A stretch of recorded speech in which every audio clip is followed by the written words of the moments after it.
Ako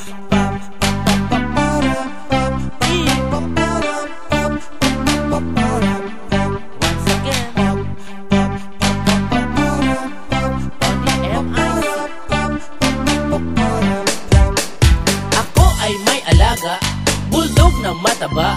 Buntot niya ay di mahaba at ang sungit ng mukha. Pinapakain ko, lagi siya ng masarap. Kasi ang aking doggy ay aking love na love. Di ko siya maiwan-iwan, lagi ko siyang namimiss. Ang di ko siya makita ay di ko matiis. Ngunit ano tong nababalita, ikaw daw ay may alaga. At ang sabi pa sa akin na ito raw ay pusa. Gusto kong makita ang iyong pusa. Gusto kong makita ang iyong pusa. Patingin ang alaga mong pusa. Dahil ay ko rin mag-alaga ng pusa. Ako din ay may alaga, hamster na maliit. Cute na cute talaga, at siya ay mabait.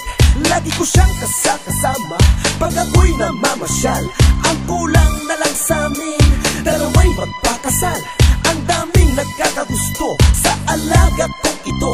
Bukod sa bibong-bibong ay matalino pa ito.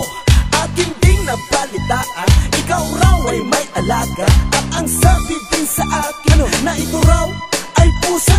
Gusto kong makita ang iyong pusa. Gusto kong makita ang iyong pusa. Patingin ang alaga mong pusa. Dahil ay ko rin mag-alaga ng pusa. Gusto kong makita ang iyong pusa now. Ang iyong pusa now. Ang iyong pusa now. Gusto kong makita ang iyong pusa now. Ang iyong pusa now. Ang iyong pusa now. Ako naman ay may alaga, makulay na isda. Koy, kung tawagin, pampaswerte sa madla. Kapag nasa aquarium nakakaaliw, pagmasdan, para bang problema ko'y unti-unting gumagaan.